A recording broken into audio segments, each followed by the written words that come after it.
آج ہم اسلامی مالیات کے ایک بہت ہی دلچسپ اور اہم پہلو پر بات کرنے والے ہیں۔ سوال یہ ہے کہ جب لیز طویل مدت کے لیے ہو تو اس کا کرایہ منصفانہ اور شریعت کے مطابق کیسے رکھا جائے؟ تو آئیے اس بات کو ایک بہت ہی عملی سوال سے شروع کرتے ہیں۔ ذرا سوچیں، اگر کوئی لیز 20 سال کی ہو تو اس کا کرایہ آج کیسے طے کیا جائے جو 20 سال بعد بھی منصفانہ رہے، خاص طور پر ایسی دنیا میں جہاں معاشی حالات ہر روز بدل رہے ہوں؟ آج کی گفتگو میں ہم دیکھیں گے کہ طویل مدتی لیز میں آخر مسئلہ کیا ہے، پھر اجارہ کے تصور کو سمجھیں گے اور یہ بھی جانیں گے کہ متغیر کرایوں کے لیے کیا حل موجود ہیں۔ ہم شرح سود کے معیار اور اس سے جڑے شرعی خدشات پر بھی بات کریں گے اور آخر میں یہ سمجھنے کی کوشش کریں گے کہ یہ سب اتنا اہم کیوں ہیں۔ تو سب سے پہلے بات کرتے ہیں اصل مسئلے کی، یعنی طویل مدتی لیز میں مقررہ شرحوں کا چیلنج۔ دیکھیں، مسئلہ بہت سیدھا ہے۔ اگر ایک لمبے عرصے جیسے 10 یا 20 سال کے لیے ایک ہی کرایہ فکس کر دیا جائے تو یہ مالک یعنی لیسر کے لیے اکثر فائدہ مند نہیں رہتا۔ کیوں؟ کیونکہ وقت کے ساتھ مہنگائی بڑھتی ہے، مارکیٹ کے حالات بدلتے ہیں اور وہ فکسڈ کرایہ اپنی اصل قدر کھو دیتا ہے۔ یہ ایک غیر منصفانہ صورتحال پیدا کر سکتا ہے۔ تو اس مسئلے کا حل کیا ہے؟ یہیں پر اسلامی مالیات کا ایک بنیادی تصور سامنے آتا ہے جسے اجارہ کہتے ہیں۔ آئیے اس کو سمجھتے ہیں۔ اجارہ سادہ لفظوں میں لیزنگ یا کرایہ داری ہی ہے۔ اس میں کسی چیز کے استعمال کا حق یعنی اس کا حق انتفاع ایک طے شدہ مدت اور کرائے کے بدلے دیا جاتا ہے۔ لیکن یہاں ایک بہت اہم نقطہ ہے، ملکیت منتقل نہیں ہوتی، اور یہی وہ چیز ہے جو اسے روایتی لیز سے الگ بناتی ہے۔ اس فرق کو سمجھنا بہت ضروری ہے۔ اجارہ میں صرف استعمال کا حق دیا جا رہا ہے، ملکیت نہیں۔ اس کا مطلب یہ ہے کہ اثاثے کا اصل مالک وہی رہتا ہے جو اسے لیز پر دے رہا ہے، اور اسی وجہ سے ملکیت سے جڑے تمام خطرات یعنی رسک بھی اسی کا ہوتا ہے۔ اس کے برعکس جب کوئی چیز فروخت ہوتی ہے تو ملکیت اور رسک دونوں خریدار کو منتقل ہو جاتے ہیں۔ تو سوال یہ پیدا ہوتا ہے کہ اجارہ اس فکسڈ رینٹ والے مسئلے کو کیسے حل کرتا ہے؟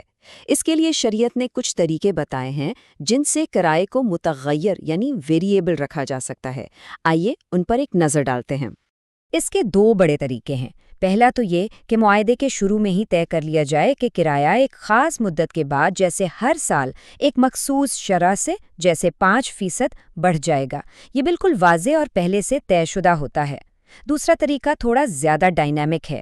اس میں کرائے کو کسی بیرونی معیار یا بینچ مارک سے جوڑ دیا جاتا ہے، جیسے ملک میں مہنگائی کی شرح یا حکومت کے لگائے گئے کوئی ٹیکس۔ اور یہیں پر بات بہت دلچسپ ہو جاتی ہے۔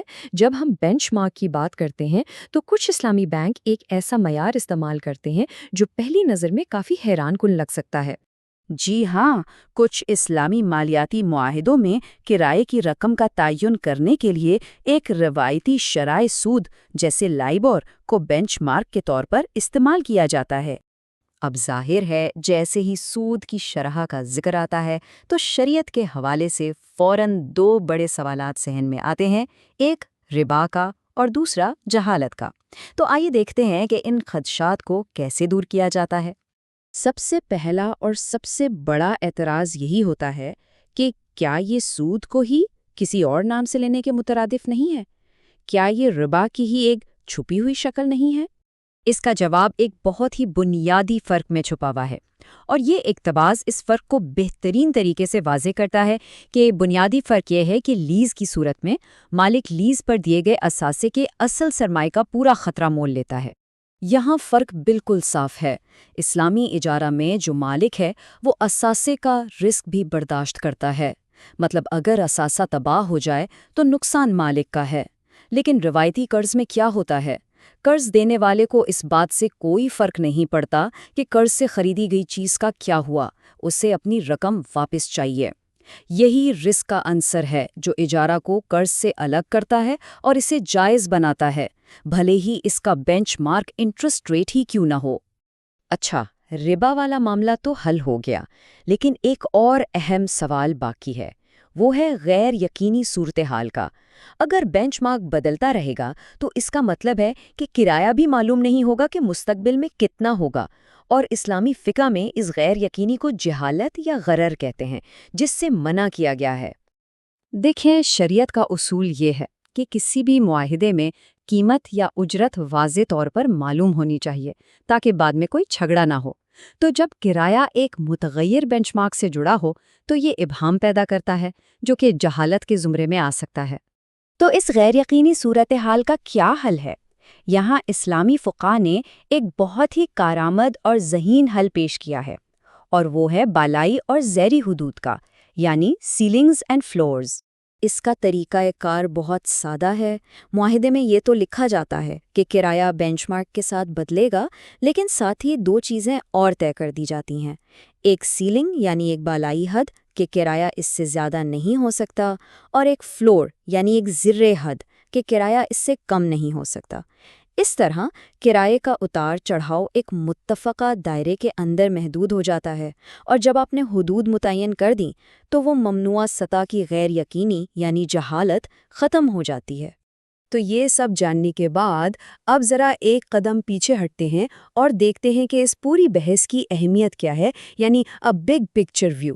یہ پورا میکانزم ہمیں ایک بہت اہم بات سکھاتا ہے، وہ یہ کہ اسلامی مالیات صرف کچھ جامد اصولوں کا مجموعہ نہیں ہے، بلکہ یہ ایک متحرک یعنی ڈائنامک اور اصولوں پر مبنی نظام ہے جو آج کے دور کے جدید معاشی مسائل کے لیے بھی حل فراہم کرنے کی صلاحیت رکھتا ہے۔